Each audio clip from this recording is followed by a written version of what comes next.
perjanjian politik juga akhirnya mulai terbaca. Di situ ada tukar tambah kepentingan akhirnya.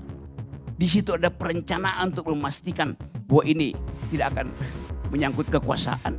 Kan akhirnya kasus ini semua kompleksiti dari persoalan bangsa ini mengendap di dalam kasus ini. Kasus ijazah Jokowi bukan inti persoalan, melainkan alat distraksi. Jika semata soal keaslian dokumen, penyelesaiannya sederhana. Tunjukkan dokumen asli, selesai. Namun kasus ini justru dibiarkan berlarut, penuh drama, debat teknis, dan proses hukum yang lambat. Tujuannya bukan mencari kebenaran, melainkan mengalihkan perhatian publik. Seperti asap tebal di satu sudut ruangan, isu ini menyedot energi bangsa agar pertanyaan yang lebih penting tentang pertanggungjawaban rezim sebelumnya, warisan kebijakan, dan transisi kekuasaan tidak menjadi fokus. Publik sibuk berdebat soal font dan tanggal, sementara isu substantif mengendap tanpa pengawasan. Yang paling diuntungkan bukan sosok yang diserang, melainkan kekuasaan yang sedang berjalan. Drama ini menciptakan jarak antara masa lalu yang penuh tanda tanya dan rezim baru yang sedang mengkonsolidasikan diri. Proses hukum yang berliku berfungsi sebagai mesin penghasil waktu, dan waktu dalam politik adalah aset paling berharga. Ia meredam amarah, menormalisasi kejanggalan, dan menunda tuntutan moral. Karena itu, pertanyaan krusialnya bukan asli atau palsu, melainkan siapa yang diuntungkan ketika kebenaran dibuat rumit dan berlarut? Dan kebenaran apa saja yang terlupakan karena bangsa ini disibukkan oleh satu lembar kertas? Itulah seni distraksi tingkat tinggi. Sekarang saya masuk pada hal yang membuat saya merasa bahwa ada hal yang akhirnya menggugah kemanusiaan, yaitu penampilan fisik Pak Jokowi. Sakit apa tidak dulu ya, alergi disembunyikan.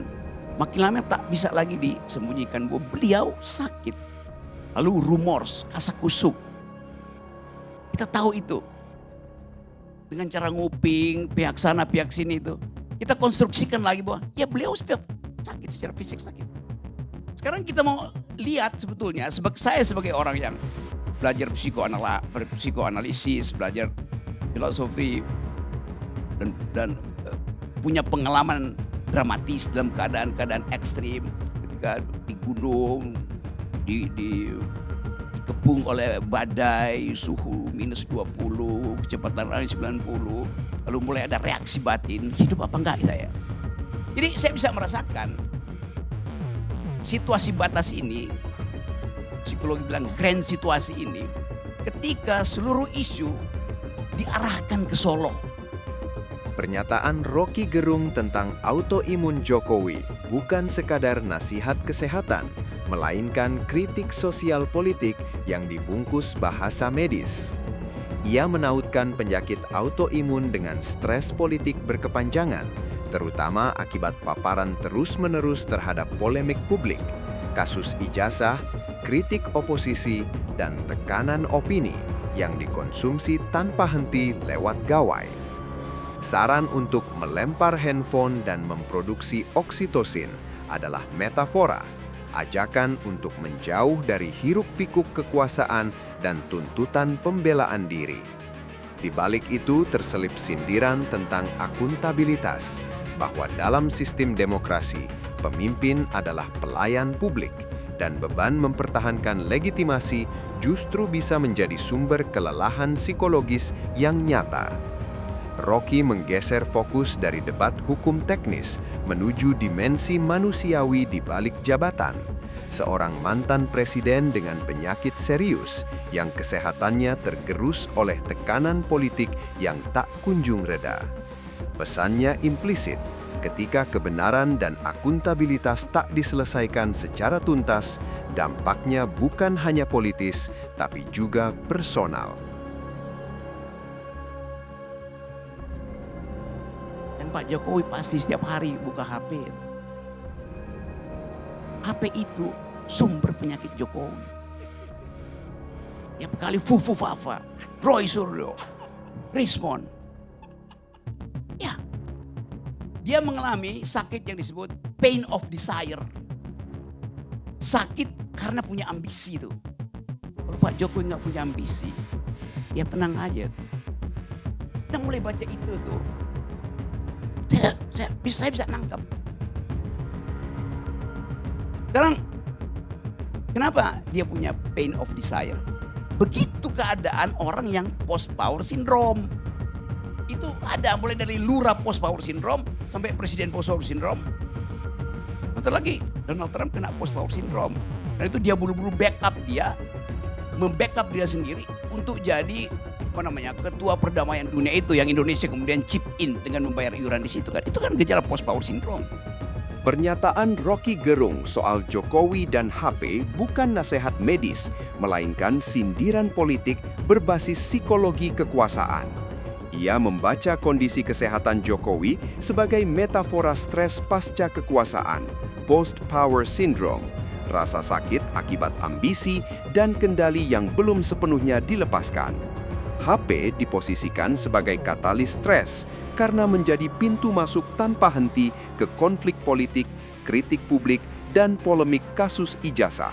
Setiap kali dibuka, Jokowi kembali terseret ke medan pertarungan yang seharusnya sudah ditinggalkan, sehingga proses pemulihan psikologis terhambat. Ajakan untuk melempar HP adalah sindiran tajam. Solusi ketenangan bukan menjauh dari gawai, melainkan melepaskan kebutuhan untuk mengontrol narasi dan arah politik. Namun justru disitulah dilema. Mantan penguasa sulit benar-benar lepas dari kekuasaan. Intinya, penyakit yang dibicarakan bukan sekadar biologis, melainkan gejala dari sistem politik yang membuat pemimpin, bahkan setelah turun, tetap terperangkap dalam konflik dan ambisi yang belum selesai. Jadi fakta pertama, Presiden Jokowi pasti mengalami post power syndrome. Pasti. Itu gejala umum dari mereka yang meninggalkan kekuasaan. Bisa nggak post power syndrome ini dihindari? Bisa. Apa kasih lagi dia power? Gampang aja. Tapi Pak Jokowi tahu dia tidak mungkin lagi punya power. Karena udah 2 periode. Tetapi orang yang masih punya post power syndrome ingin kembalikan powernya akan cari cara untuk memperpanjang, mengekstensi powernya itu. Apa yang dia lakukan? Gibran akan dirawat untuk jadi extension of his own power. Logis apa enggak? Bantah aja argumen saya coba. Jadi keinginan Pak Jokowi adalah melanjutkan kekuasaan dia melalui turunannya. Masuk akal enggak itu? Tanya pada Roy Suryo. Kebudayaan Jawa begitu cara berpikirnya. The ideas of power in Japanese culture. Post power syndrome. Jadi saya mau terangkan ini betul-betul secara akademis, gak ada urusan apa-apa. Nah, kita coba lihat konsekuensinya. Akibatnya dari post power syndrome ini, Pak Jokowi ingin mengendalikan semua hal. Built in di dalam emosi dia, built in dalam rasio dia, built in dalam gagasan batin dia itu. Untuk apa? Bring pulung back in. Pulungnya mesti kembali ke dia. Tapi ini negara demokratis, itu soalnya. Gak bisa diperpanjang ambisi. Jokowi mengalami post-power syndrome berasal dari analisis psikologi politik Rocky Gerung, bukan klaim medis. Ia menafsirkan polemik ijazah dan kondisi kesehatan Jokowi sebagai gejala stres pasca kekuasaan yang dipicu oleh ambisi dan kebutuhan mempertahankan kendali atas narasi publik, pain of desire.